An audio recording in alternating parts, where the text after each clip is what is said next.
ఈ యొక్క సర్వే సంస్థలు కూడా వస్తున్నాయి. అన్నిట్లో కూడా మహారాష్ట్ర, జార్ఖండ్లో మీ ఎన్డీఏనే హవా అనిపిస్తుంది. సో మహారాష్ట్రలో ఎన్నికల ఫలితాలు ఈ విధంగా వస్తాయని మీరు ముందు ఊహించారా? తప్పనిసరిగా. ఎందుకంటే విశ్వసనీయత ఒక నరేంద్ర మోడీ గారు పరిపాలన మీద కేంద్రంలో విశ్వసనీయత, అదేవిధంగా 5 సంవత్సరాలు పరిపాలించినటువంటి జార్ఖండ్ ప్రభుత్వం మీద వ్యతిరేకత, అదేవిధంగా మహారాష్ట్రలో ప్రభుత్వం మీద, ఎన్డీఏ ప్రభుత్వం మీద విశ్వసనీయత. అంటే ఎక్కడా కూడా ఈ ఎన్నికల ప్రచారంలో నరేంద్ర మోడీని టార్గెట్ చేశారు తప్పించి అక్కడున్న ప్రభుత్వాన్ని, అక్కడ షిండేని కానీ, అక్కడ ఉన్నటువంటి ఫడ్నవీస్ని కానీ, అక్కడ ఉన్న మంత్రులను కానీ వీళ్ళు అవినీతి పరులు, లేకపోతే వీళ్ళు అది చేయలేదు, లేకపోతే అభివృద్ధి చేయలేదని వాళ్ళు చెప్పలేకపోయారు.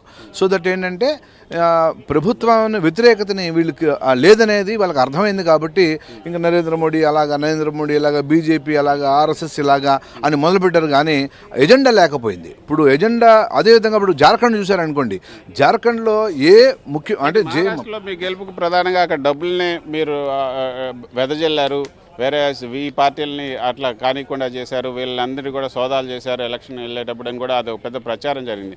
సో డబ్బుతోనే మీరు మళ్ళీ అధికారంలోకి వస్తున్నారని ఒక ప్రచారం జరుగుతుంది. దాని ఎట్లా?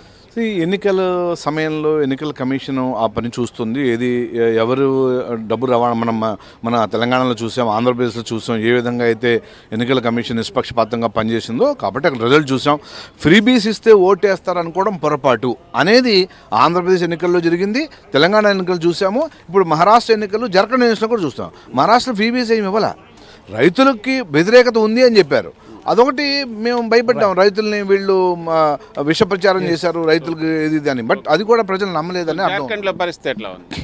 జార్ఖండ్ విషయానికి వస్తే, ఎప్పుడైతే రీజనల్ పార్టీస్ కాంగ్రెస్ కలుస్తున్నాయో జార్ఖండ్లో, అప్పుడప్పుడు వాళ్ళు అవినీతి తారాస్థాయికి చేస్తున్నారు. ముఖ్యమంత్రులు ఎంతమంది బీజేపీకి చెందినటువంటి ముఖ్యమంత్రులు ఎవరు పనిచేసినా వాళ్ళంతా జైలుకి వెళ్ళారు, కోర్టు ద్వారా వెళ్ళారు. ఏదో బీజేపీ కేసులు పెట్టాల. సో కోర్టు ద్వారా, అక్కడ ఉన్నటువంటి ప్రజల ద్వారా జైలుకి వెళ్ళారు తప్పించి, ఈవెన్ ఇప్పుడు ముఖ్యమంత్రి కూడా సూర్యన్ కూడా తను కూడా జైలుకి వెళ్ళొచ్చాడు. సో ప్రజల విశ్వసనీయత కోల్పోవడము, అవినీతి విపరీతంగా చేయడము, అభివృద్ధి చెందకపోవడము, నిరుద్యోగ సమస్యను విపరీతంగా పెంచడము, ఇవన్నీ కారణాలు. డెఫినెట్గా నరేంద్ర మోడీ కేంద్ర ప్రభుత్వ పరిపాలన ఇప్పుడు మనం చూసాం. మహారాష్ట్ర విషయానికి వస్తే కొంకణ్ తప్పించి మిగతా ప్రాంతాల్లో మన లోక్సభ ఎన్నికల్లో మేము బాగా చేయలేకపోయాం. కానీ నరేంద్ర మోడీ పరిపాలన గత 4-5 నెలల నుంచి పరిపాలన, అదేవిధంగా అక్కడ ఉన్నటువంటి రాష్ట్ర ప్రభుత్వ పరిపాలన రెండు బేరీజు వేసుకుంటే మళ్ళీ బీజేపీని తీసుకొచ్చారు.